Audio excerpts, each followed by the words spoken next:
Amici rossoneri, è il momento di scendere in campo, perché è tornato il Fanta dei milanisti.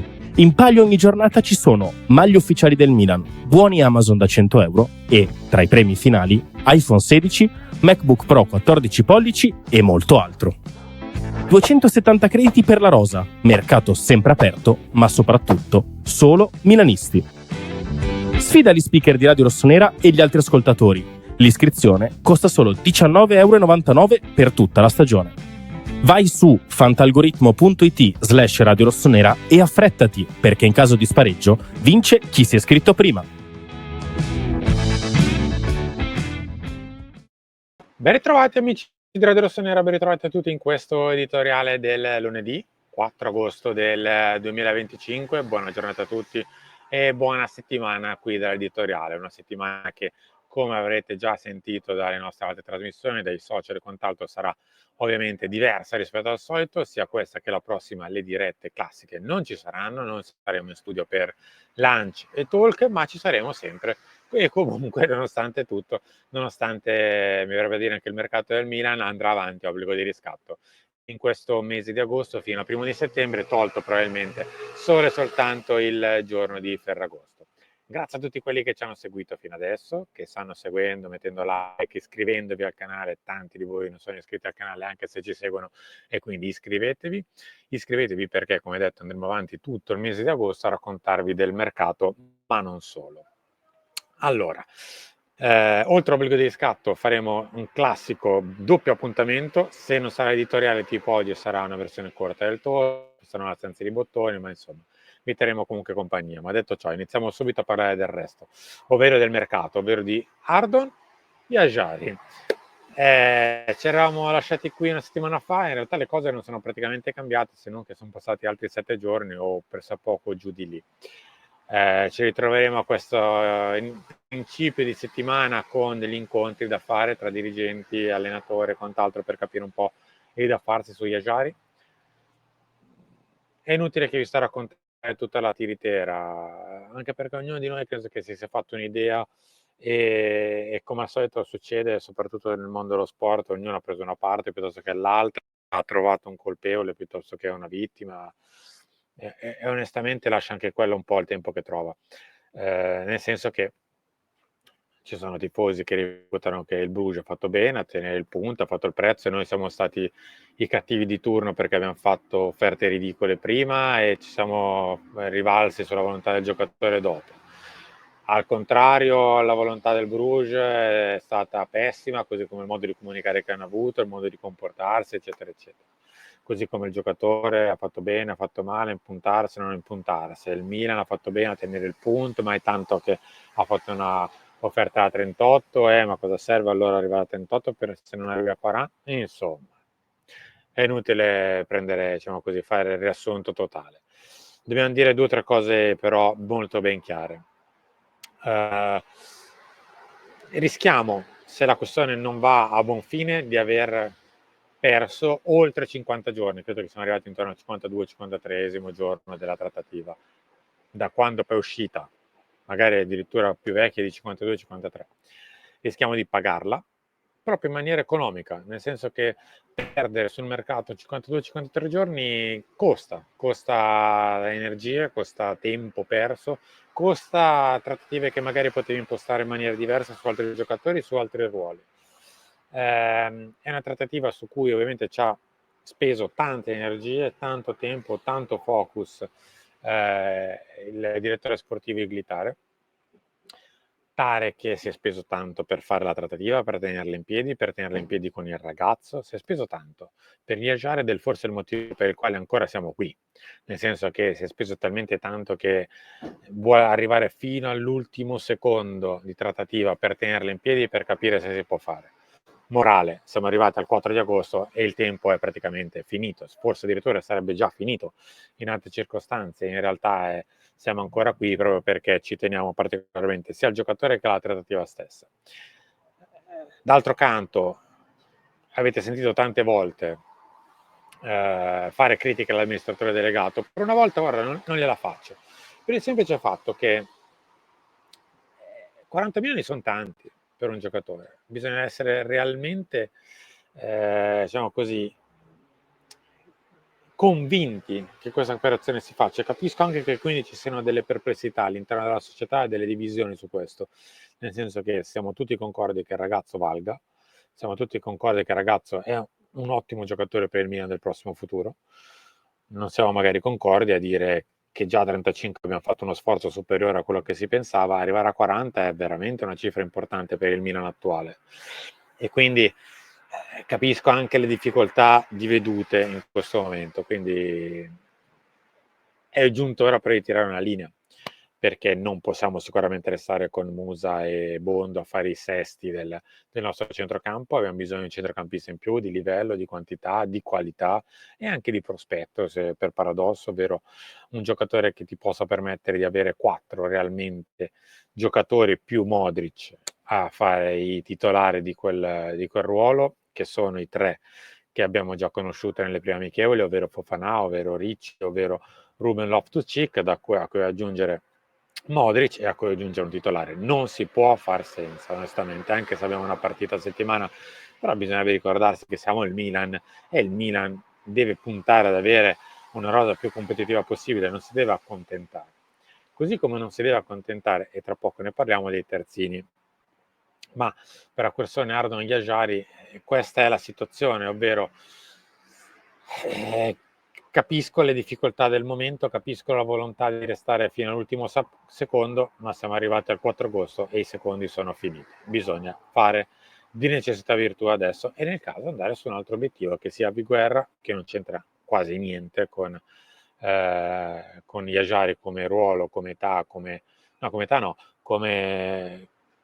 prospettiva proprio di tipologia di giocatore e quindi fare anche in questo caso di necessità virtù e accontentarsi, qui sì, forse di un giocatore che sicuramente non sarà Yajari.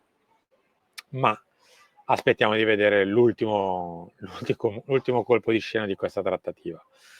Detto questo, passiamo al resto. A proposito di non accontentarsi, ci eravamo lasciati ormai 2 settimane fa, 3 settimane fa su quello che era la questione terzini. Ci eravamo detti, ma insomma, se il Milan sta andando su Archibald Brown è perché evidentemente, siccome il budget terzini è 25, tirato per i capelli 30, cioè più o meno quello che è entrato per Teo Hernandez e con quelle entrate bisogna farne 2, se si riesce a fare Archibald Brown a sinistra è perché si riesce ad avere a quel punto a destra la capacità economica per prendere Guela 2 o chi per esso. Ora poi Archibald Brown saltò e a quel punto il Milan ha tentato comunque di fare sia Stupinian a 17, che è una cifra contenuta perché Stupinian è un buon giocatore, ma sicuramente non è un campione epocale né un fenomeno del ruolo, arrivato a 27 anni dopo aver fatto Liga e Premier, è un buon giocatore e finiamo qui probabilmente col giudizio di Estupinian, non sarà mai un giocatore tra i primi 5, 6, 7 top del ruolo, è un buon giocatore. E dall'altra parte avremmo fatto probabilmente un altro buon giocatore. Se lo Strasburgo sarebbe venuto magari più a miti consigli e avrebbe impostato una trattativa, ma siccome lo Strasburgo il giocatore non lo vuole vendere, Gola 2 probabilmente resta lì perché a 30 il Milan non ci arriverà mai e poi mai, e visti anche i non eccelsi rapporti con lo Strasburgo, la trattativa è praticamente quasi morta sul nascere intorno ai nostri 20 milioni. Lì si finisce. Ma siccome la cifra, come abbiamo detto, non era troppo distante dai 25-30 e sarebbe diciamo così, stato necessario una sorta di extra bonus che magari sarebbe arrivato da qualche cessione che per il momento peraltro non è arrivata perché diciamo di cessioni extra, a parte gli obblighi di riscatto o i diritti che si trasformano in obbligo, il Milan per ora non è riuscito a fare né per Adli, né per Okafor, né per Benasser, né per Ciocquese. Insomma, capiamo bene che anche in questo caso deve fare di necessità virtù, purtroppo. E quindi se c'è Stupinian da un lato che ha fatto 17, dall'altro dobbiamo andare a prendere Atekame dallo Young Boys o una situazione molto simile magari di un giocatore giovane di prospettiva, acerbo, ma di quel valore economico, per rientrare in quello che era all'incirca il budget terzini. Ora, nessuno di noi penso conosca così tanto bene Atekame, possiamo andare a capire dai suoi dati, dalle presenze, quello che è magari qualche video, una partita intera, chi magari io ad esempio l'ho soltanto intravisto in Young Boys Inter, fine, perché avevo dato un occhio all'Inter in quella partita, ma per il resto onestamente non lo conosco. Possiamo dire che è un giocatore non propriamente maturo, se lo stesso Young Boys l'anno scorso non l'ha fatto giocare sempre titolare, a volte è stato subentrante, sia in campionato, dove arrivava la stagione prima dalla Serie B svizzera, dal Neuchâtel se non ricordo male, e nemmeno in Champions League è stato un titolare inamovibile. Peraltro una Champions League ma non è per colpa sua ovviamente, dello Young Boys è tremenda, ma al di là di questo non ci si può accontentare. Poi capisco, adesso ne parliamo di Max, perché prima voglio fare un breve passaggio sulla questione Adriano Galliani, però se Max pensa di virare su una difesa 3 ha forse ancora più senso un acquisto del genere. Se invece realmente giochiamo a 4, per me non ha grandissimo senso, perché in quella posizione di campo dobbiamo metterci un titolare vero e proprio. E allora se non è Alex Jimenez, che peraltro a Max piace magari anche da centrocampo in su, come può essere la questione Alexis Almacher, quella posizione di campo quindi vede in parte Alex Jimenez e in parte un ragazzo che peraltro magari è pure acerbo, un po' verde, da formare. Caspita, iniziare in quella posizione di campo con un titolare di questo tipo, dall'altro c'è Stupinian che magari qualche conferma in più te la dà, ma è pur sempre Stupinian, un buon giocatore. Davanti alla difesa c'è Ricci, che anche lui è un buon giocatore. Ecco che magari sarebbe servita magari non proprio un giovane, ma magari un altro Stupinian a destra, ecco, un giocatore già un pochino più formato che ti dà l'opportunità di partire quantomeno da una certa tipologia di base di rendimento. Ora, al di là di questo, se Max giocherà a 3, tra poco ne parliamo, la questione può essere un pelino diversa. Ma andiamo sulla questione un attimo societaria. Ora, si sono rincorse negli ultimi tempi le voci su un possibile ingresso di Adriano Galliani come? Ecco, qui è la questione totale. In realtà forse in questo momento non è più se entrerà, perché comunque ci sono buone prospettive che Adriano Galliani entrerà nel Milan, ma bisogna capire come, e il come influenza se entrerà, perché tutto dipende da se non pesterà i piedi dei presenti, perché nessuno dei presenti mollerà la sedia e quindi evidentemente bisognerà trovare un ritaglio all'interno della società che possa andare bene ai presenti e quindi non mettano veto. Soprattutto mi viene da pensare alla parte magari un pochino di più legata a quella che è la proprietà Elliott, quindi Furlani, quindi Scaroni, quindi quella parte di proprietà che c'era, di dirigenza scusate, che c'era già con Elliott. Bisogna ricavare, diciamo così, un ruolo ad Adriano Galliani che magari non configurerà come è per Ibra nel CDA del Milan o nell'organigramma del Milan o in quello che volete ufficialmente del Milan, ma magari sarà un'emanazione della proprietà Redbird, così come in parte è la questione Zlatan Ibrahimovic, o semplicemente sarà un super consulente che verrà a prendersi carico di alcune situazioni. Mi viene in mente lo stadio, ma allo stadio c'è Scaroni. Mi viene in mente i rapporti con la Lega, che in questo momento sta curando Scaroni, e qua in quel caso magari potrebbe prendersi dei Galliani. Insomma, prima di settembre tanto la questione non si sblocca, non è una questione di tra una settimana ci sono i comunicati o simili, è una questione che magari avrà bisogno di un mese ancora di gestazione, quindi lo rimandiamo in là, però la questione siccome c'è ed è concreta ed è vera, bisogna tenerla in considerazione, ma fin quando non si capisce bene il confine di un possibile ingresso di Adriano Galliani non si potrà nemmeno dire se ci sarà questo ingresso. Peraltro poi a quel punto si aprirà tutta una discussione del fatto che il Milan di Redbird e di Elliott si va ad affidare a una figura come Adriano Galliani, giusto o sbagliato che sia, sarebbe l'ennesima figura di una dirigenza che probabilmente a questo punto per la proprietà non è nemmeno adeguata, ma insomma si aprirebbe un discorso molto lungo che rimandiamo a quando sarà. Torniamo un attimo sul campo. Cosa ci ha detto le prime amichevoli di Max Allegri? Che Max sta dando una grande importanza alla fase difensiva, che Max non vuole prendere gol, ma su questo insomma, è la sua storia che ne parla, che il Milan ha avuto grande attenzione difensiva, soprattutto nelle due amichevoli che avevano senso di esistere per quanto riguarda la fase difensiva, cioè l'Arsenal e il Liverpool. Il Milan ha cercato di non prendere gol, di non prendere situazioni da gol, ha cercato di essere molto compatto davanti alla difesa con linee molto strette, molto corte tra di loro anche proprio all'interno del campo, con un riferimento davanti che è Rafael Leao, pronto a incassare e ripartire appena c'è la possibilità, cosa che sicuramente con l'Arsenal e il Liverpool ti dà maggior possibilità di esistere, visto che ti attaccano e tu quindi hai il campo da poter riaggredire. Non so, magari in un'altra situazione con squadre di alto livello ma che non ti vengono ad attaccare.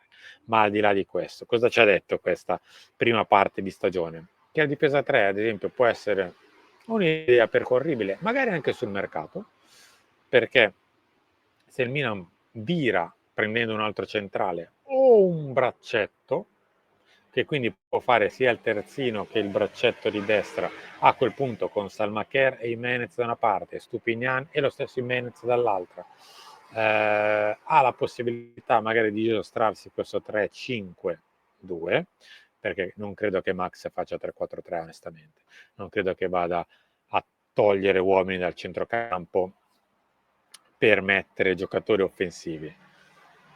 Poi magari lo vediamo e ci credo, però se Max fa 4-3-3 o fa 3-5-2 per come la vedo io, che poi diventa 5-4-1, 5 quello che volete eccetera, ma difficilmente mette due giocatori esterni togliendo un centrocampista e mettendo anche una punta. Però questa è idea mia. Al di là di questo, vedremo nel prossimo futuro cosa verrà a fare Max, ma soprattutto legato al mercato, perché se il mercato gli consegnerà un terzino di sostanza, probabilmente vedremo un 4-3-3, altrimenti anche qui siamo arrivati al 4 d'agosto, bisogna veramente schiarirsi le idee. Se Max un pochino sicuramente le avrà chiare, spero che ce l'abbia il Milan per le questioni di mercato, e onestamente per come ci siamo mossi in quest'estate avevamo delle idee, ma forse non avevamo un progetto vero e proprio in testa, perché se salta il piano A, il piano B non è proprio uguale per caratteristiche. Per i terzini ci siamo un po' barcamenati con un budget, per la punta rimandiamo a quello che sarà Vlahovic nella seconda parte di mercato. Grazie a tutti quanti per essere stati qui con me, ci rivediamo tra poco tra obbligo di riscatto. Grazie a tutti e a presto. Amici rossoneri, è il momento di scendere in campo, perché è tornato il Fanta dei milanisti. In palio ogni giornata ci sono maglie ufficiali del Milan, buoni Amazon da 100 euro e, tra i premi finali, iPhone 16, MacBook Pro 14 pollici e molto altro. 270 crediti per la rosa, mercato sempre aperto, ma soprattutto solo milanisti. Sfida gli speaker di Radio Rossonera e gli altri ascoltatori. L'iscrizione costa solo 19,99 € per tutta la stagione. Vai su fantalgoritmo.it/Radio Rossonera e affrettati, perché in caso di spareggio vince chi si è iscritto prima.